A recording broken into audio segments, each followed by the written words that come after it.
Halo semuanya, selamat datang kembali di channel ini. Berjumpa lagi dengan saya Vicky Himpong. Bagaimana kabar kalian semua? Aku berharap teman-teman semuanya selalu dalam keadaan yang sehat.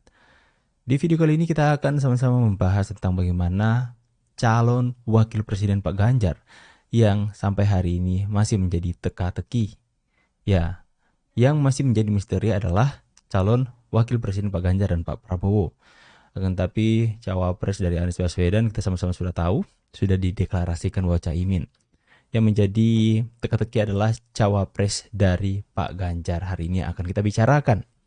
Ya, sekalipun ada sebuah opini yang mengatakan bahwa cawapres Pak Ganjar yang sudah disetujui oleh Pak Jokowi itu sudah mengerucut menjadi dua nama, yaitu Pak Sandiaga Uno dan Pak Ridwan Kamil. Akan tetapi masih menjadi teka-teki sampai hari ini karena perpolitikan itu tidak memberikan suatu kepastian benar-benar matang. Akan tapi bisa saja dari dua nama yang sudah mengerucut ini bisa-bisa teralihkan dan menjadi nama yang berbeda. Itu bisa saja terjadi dalam politik yang penuh dengan dinamika ini. Kita akan bahas sama-sama bagaimana teka-teki cawapres Pak Ganjar yang katanya sudah mulai menemui titik terang. Kita akan segera membahas videonya. Saya sertakan link original video di deskripsi. Dan jangan lupa untuk teman-teman semua tekan tombol subscribe, nyalakan notifikasinya, supaya kalian semua tidak ketinggalan berita yang diupdate di channel ini. So without any further ado, let's play this video and let's do this. Let's go. Saya sebagai pendukung Bapak Ganjar Pranowo akan menentukan sikap politiknya. Mungkin sosok yang akan saya pandang ke depan, yang pertama adalah Bapak Ganjar Pranowo, nasionalis sejati, ya. Dan yang kedua, untuk cawapresnya ini harus religius. Saya akan melihat kepada Kiai Haji Said Akil Siraj. Menurut saya, dua sosok ini kalau dipasangkan, maka unsur nasionalis dan unsur religius akan terpenuhi secara sempurna. Ya, kalau bicara tokoh NU, PDIP dalam sejarah selalu berpasangan dengan NU. Ya, jadi kalau bicara PDIP dengan NU itu bukan satu hal yang baru. Karena memang ya pengalaman itu. Karena kita mau bersama-sama terus. Kan begitu. Ya namanya tokoh-tokoh NU kan pasti dibicarakan siapa-siapa.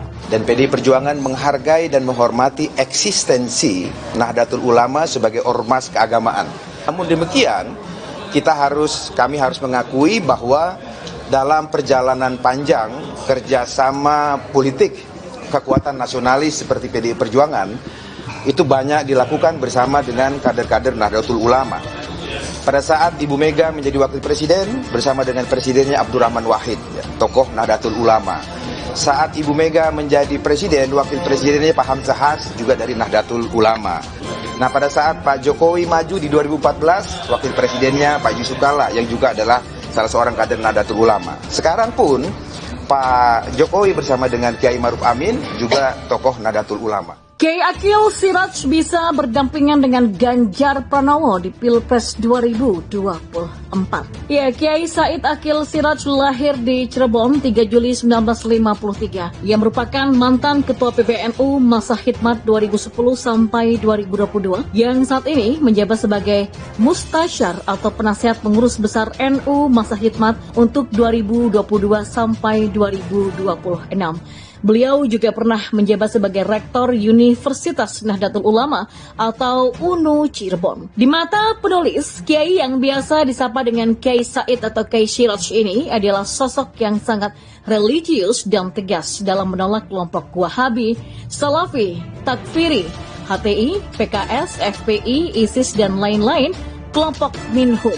Yang menjadi inspirasi penulis adalah beliau sangat-sangat getol menguak tipu daya dan hoax dari kelompok Wahabi Salafi. Beliau datang dengan tegas dengan menerangkan siapa sebenarnya kelompok Wahabi. Bahkan beliau menyebut Wahabi dan Salafi adalah pintu masuk terorisme di Indonesia. Paham Wahabi dan Salafi merupakan benih-benih munculnya terorisme di Indonesia. Langkah awal untuk memerangi terorisme ya mencegah benihnya muncul di negeri ini. Paham Wahabi Salafi bukan paham terorisme tapi benih terorisme. Sehingga langkah awalnya memerangi terorisme adalah benih terorisme yang dilarang ditanam dan berkembang di Indonesia. Bahaya laten di Indonesia tak lagi PKI dan PKI sudah dilarang, yang muncul adalah bahaya terorisme. Jadi bahaya laten saat ini malah terorisme, yaitu kelompok yang suka membuat teror dan kegaduhan di tengah-tengah masyarakat yang majemuk. Mohon maaf saya mengatakan bukan PKI bahaya laten kita, tapi radikalisme dan terorisme yang mengancam kita.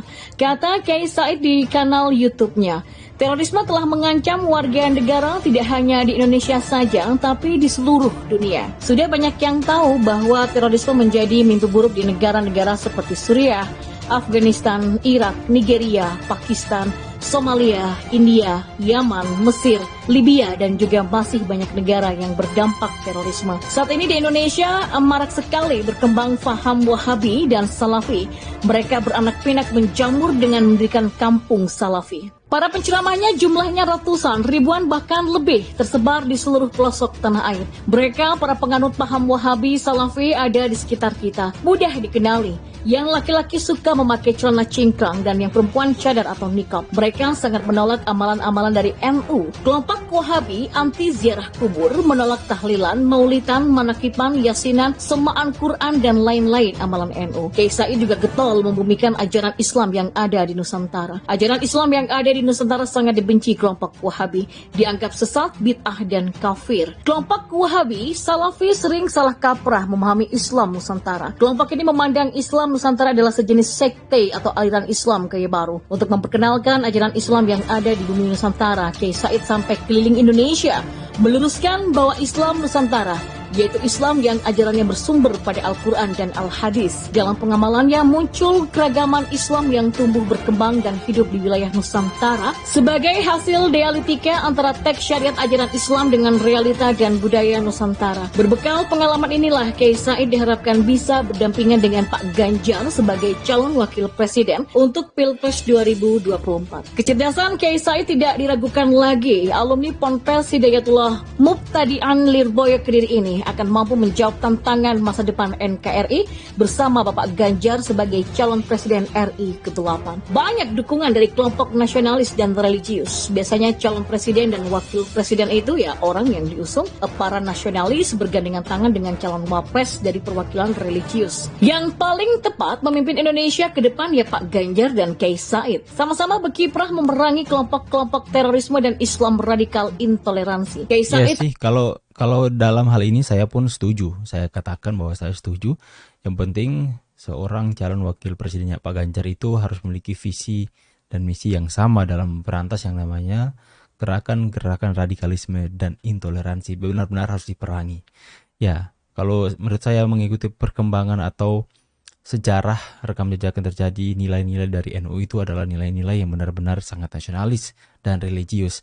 Makanya kenapa selalu berdampingan antara PDIP bersama dengan kader-kader dari NU itu benar-benar karena adanya keselarasan dalam pola pikir, cara pandang mereka dalam membangun negeri ini.